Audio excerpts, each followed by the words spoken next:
Ika-22 Kabanata. Kapag nakita ninyong nakawala ang baka o tupa ng inyong kapwa, huwag ninyo itong pababayaan. Sa halip, dalhin ito sa may-ari. Pero kung malayo ang tinitirhan ng may-ari o hindi ninyo alam kung kanino ito, iuwi muna ninyo ito.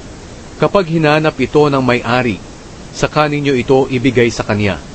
Ganito rin ang gagawin ninyo sa asno, o kasuotan, o anumang bagay na nawala sa inyong kapwa. Huwag ninyo itong babaliwalain. Kung makita mo na ang asno o ang baka ng iyong kapwa ay nabuwal sa daan, huwag mo itong pabayaan. Tulungan mo ang may-ari para itayo ito. Hindi dapat magsuot ng kasuotang panlalaki ang mga babae o ang mga lalaki ng kasuotang pambabae, dahil kinasusuklaman ng Panginoon na inyong Diyos ang gumagawa nito. Kung may makita kayong mga pugad ng ibon sa tabi ng daan, sa punong kahoy o sa lupa, at ang inahin ay nakaupo sa mga itlog o sa kanyang mga inakay, huwag ninyong kukunin ang inahing kasama ng mga itlog o mga inakay. Maaari ninyong kunin ang mga itlog o mga inakay, pero kailangang pakawalan ninyo ang inahin para maging mabuti ang inyong kalagayan at mabuhay kayo ng matagal.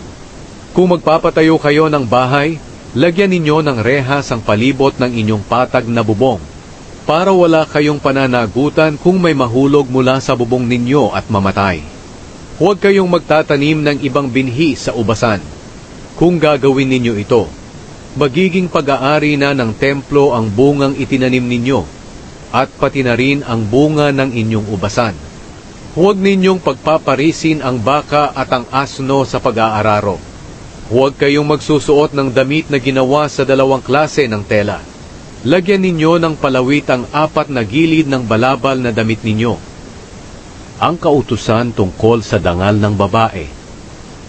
Kung napangasawa ng isang lalaki ang isang babae, at pagkatapos nilang magsiping ay inayawan ng lalaki ang kanyang asawa, at pinagbintangan niya ito, at sinabi niya, "Natuklasan kong hindi na birhen ang aking asawa nang sumiping ako sa kanya."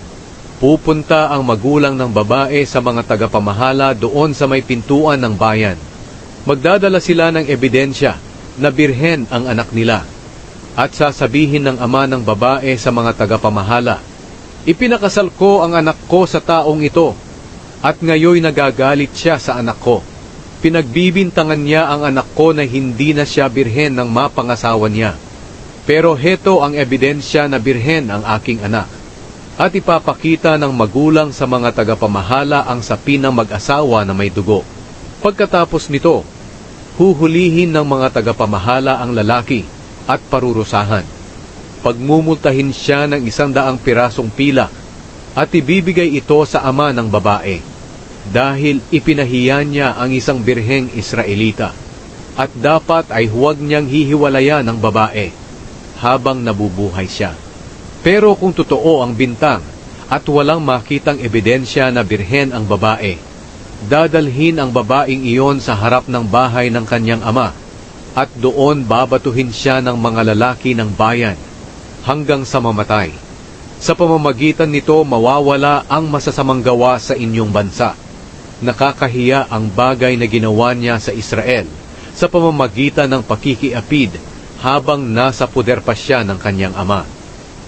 Ang kautusan tungkol sa pakikiapid. Kung nakiapid ang isang lalaki sa isang babaeng may asawa, dapat napatayin silang dalawa. Sa pamamagitan nito mawawala ang masasamang gawa sa inyong bansa. Kung ang isang lalaki ay nakiapid sa isang dalagang malapit ng ikasal, at nangyari ito sa isang bayan, dadalhin silang dalawa sa pintuan ng bayan, at babatuhin hanggang sa mamatay. Papatayin ang babae dahil kahit na naroon siya sa bayan, hindi siya sumigaw para humingi ng tulong. Papatayin din ang lalaki dahil nakiapid siya sa babaeng ikakasal na. Sa pamamagitan nito mawawala ang masasamang gawa sa inyong bansa. Ngunit kung ang babaeng ikakasal na ay pinagsamantalahan ng lalaki sa labas ng bayan, ang lalaki lang ang papatayin. Huwag ninyong sasaktan ang babae. Hindi siya nagkasala, at hindi siya dapat parusahan ng kamatayan. Ang kasong ito ay katulad ng kaso ng tao na sumalakay sa kanyang kapwa at pinatay ito. Dahil sa labas ng bayan pinagsamantalahan ng babae, kahit na sumigaw siya para humingi ng tulong, walang makakarinig sa kanya para tumulong. Kung nahuli ang isang lalaki na pinagsamantalahan ang isang dalaga na walang nobyo, magbabayad ang lalaki ng 50 pirasong pilak sa ama ng babae. Dapat niyang pakasalan ang babae dahil kinuha niya ang kanyang pagkababae at hindi niya ito dapat hiwalayan habang siya'y nabubuhay. Hindi dapat makiapid ang anak sa asawa ng kanyang ama dahil kahiya-hiya ito sa kanyang ama.